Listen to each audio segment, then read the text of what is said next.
تو سامعین گرامی قدر، میں نے کیوں کہا کہ یہ جرم ہے؟ اللہ نے قرآن میں نبی کی بیویوں کو ہماری مائیں کہا۔ ماں کے 6 حقوق ہوتے ہیں، 6 کے 6 جس کے پاس پورے ہوں وہ ماں ہوتی۔ نبی کی بیویاں 6 طریقے سے ماں نہیں، بس 1 طریقے سے، باقی 5 طریقے ان کے معطل ہیں۔ مثلا اگر یہ واقعی ماں ہوتی، انصاف کرنا جس کو سمجھ آ رہی ہے میری بات، اگر یہ واقعی ماں ہوتی تو امت کا ان سے پردہ نہ ہوتا۔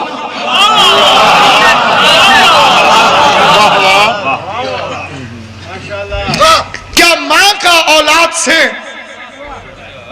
پردہ ہوتا ہے؟ ہے ہی نہیں پردہ، اتنی بے اعتباری، اور وہ بھی بیٹوں پر۔ کون ہے یا نہیں؟ یا ایھا الذین آمنوا لا تدخلوا فی بیوت النبی الا ان یؤذن لکم، خبردار مومنو، نبی کے گھر اس وقت آنا جب رسول گھر ہو اور تمہیں اجازت بھی دے دے۔ خبردار نبی کے گھر کے برتنوں پر نگاہ نہ ڈالنا۔ یزید پلید نے چوتھے امام سے پوچھا تھا تم ہو کون؟ اس نے بغض اور حسد میں کہا، تخت کو دیکھ کر سمجھ گیا کہ میں سادات سے افضل۔ تم ہو کون؟ امام حسین کی قسم جو چوتھے امام نے جواب دیا ہے، رہتی دنیا تک بنی امیہ منہ چھپاتی رہی۔ سجاد نے مسکرا کے کہا میں وہ ہوں جس کے گھر کے برتنوں کو اللہ نے تیری نظروں کا سجدہ کروایا ہے۔ اللہ نے حکم دیا ہے خبردار نبی کے گھر کے برتنوں کو نگاہ اٹھا کے نہ دیکھنا۔ 4 دن کی دنیا کی عزت کی خاطر اپنی قبر ذلیل نہ کر۔ جس خاندان کے برتن اللہ تجھے نہیں دیکھنے دیتا،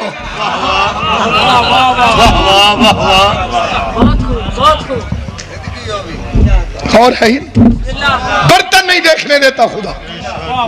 سامعین گرامی قدر، کیوں کہا اللہ نے ماں ہے؟ ایک مولوی لکھ کے دے دے کہ نبی کی بیویاں ہماری محرم ہیں، کبھی نہیں لکھ کے دے سکتے۔ ماں ہے اور محرم نہیں۔ مجھے اندر نہیں جانے دیتا، انہیں باہر نہیں آنے دیتا، اور پھر ماں ہے۔ اور یہ بھی ایک پاکستان میں عجیب قسم کی جہالت ہے مولویوں کی، اللہ نے ماں کہہ دیا لہذا عزت کرو۔ آزر کو اللہ نے قرآن میں ابراہیم کا باپ کہا ہے، عزت کر کے دکھاؤ۔ سوائے لعنت کے اس کے لیے ہے ہی کچھ نہیں، لیکن اللہ نے لفظ باپ کا استعمال کیا، چاہے مطلب اس کا چچا ہے، لیکن لفظ تو باپ کا، ابن۔ اصلی والد حضرت ابراہیم کے جناب تارخ، معصوم کبھی نجس باپ سے نہیں آ سکتا، معصوم کبھی۔ میں چلو مثال دے دو ایک بڑی سادی، جس برتن میں دودھ رکھنا ہوتا ہے اس برتن کو خصوصی طور پر پاک کیا جاتا ہے، کیونکہ اس میں نور آنا ہے۔ جب دیہاتیوں کو بھی تمیز ہے کہ نور والا برتن پاک ہو تو اللہ نجس برتنوں میں نبیوں والا نور کیسے رکھ سکتا؟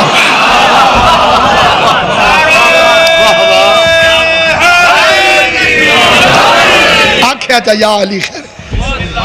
امام صادق کی حدیث ہے ایک مرتبہ یا علی کہنا 6 مہینے کے اعتکاف سے افضل ہے۔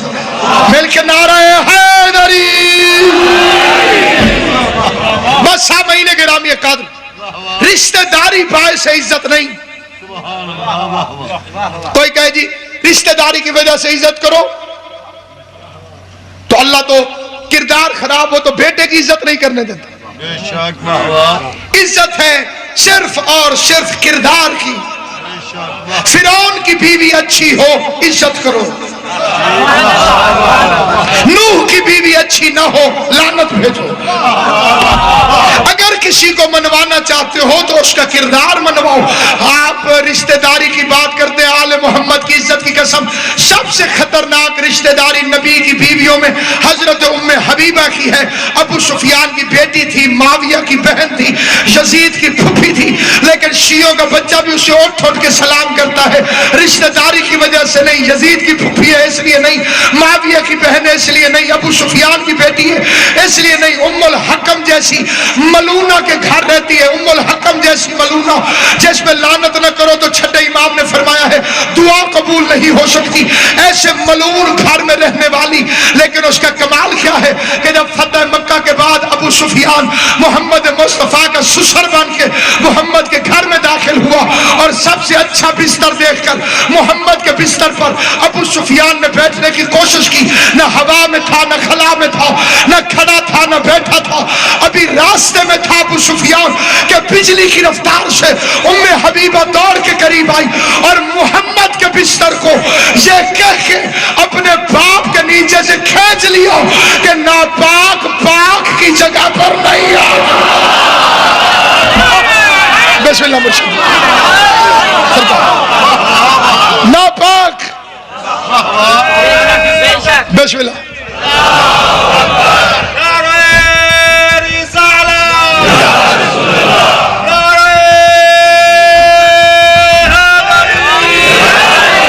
جس بندے کو یہ فکرہ سمجھ میں آئے گا اسے سب سے پہلے میں پڑھنے سے پہلے بھی سلام پیش کرتا ہوں۔ یہ سمجھنا ہے اس کی اپنی قسمت، کوشش کروں گا سمجھا سکوں۔ ناپاک پاک کی جگہ نہیں آ سکتا۔ پتہ چلا نبی کی اچھی بیوی ہوتی ہی وہی جو شوہر کی جگہ پر باپ کو نہ بیٹھنے دے،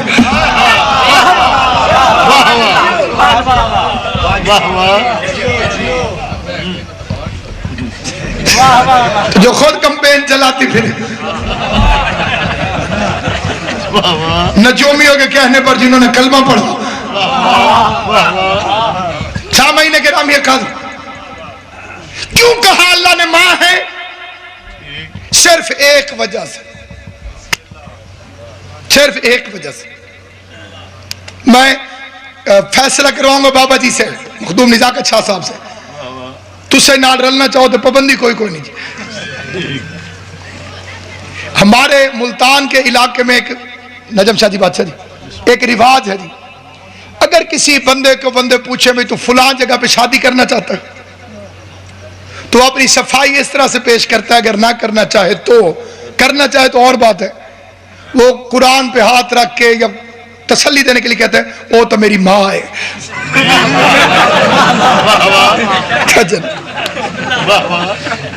ٹھیک ہے کہ یہ بالکل پکی بات ہوتی ہے کہ بھئی میں مانل شادی کرے سے۔ چند بے غیرتوں نے مصطفیٰ کو بیمار دیکھ کر میٹنگ کی خفیہ، حضور تو گئے، ہاشمیوں کے چہرے جب ایسے ہو جائیں تو وہ زندہ نہیں رہتے، انہوں نے کہا پھر بیوہ سے شادی کرنا ثواب ہے۔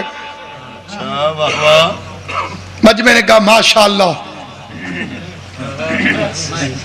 حضور دنیا سے جا رہے ہیں، عدت گزر جائے گی، پھر آگے کمینوں نے نبی کی بیویوں کے نام لیے، اس سے میں شادی کروں گا، اس سے تو کر لینا، اس سے تو کر لینا، اس سے تو کر لینا، میرے والی تیری طرف آ جائے گی۔ اس تو کھول کے اشارہ تو ہو نہیں سکتا جی، اور جو تیرے والی ہے وہ ادھر بے غیرتوں نے میٹنگ کی، ادھر قرآن کی آیت آ گئی، خبردار محمد کی بیویاں تمہاری مائیں ہیں۔ خیال سمجھ آئیے کہ بلائیے، یہ نبی کی بیویاں تمہاری مائیں ہیں، کر کے دکھاؤ نکاح۔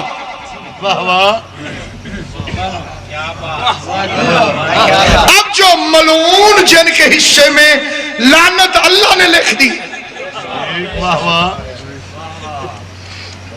وہ کہتے جی قرآن مجید میں کہاں لکھا ہوا ہے کہ سیدزادی سے شادی نہیں ہو سکتی؟ فلاں مولوی تو خود بڑا قابل ہے، اس کو پتہ نہیں چلو۔ آئیے میں دکھاؤں کہاں لکھا ہوا ہے۔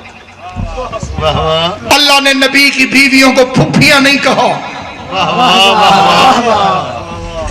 آنکھیں جی نہیں کہا جی، پھپھی کہہ دیتا تو شادی پھر بھی رک جاتی، ساری دنیا تو یزید نہیں ہوتی.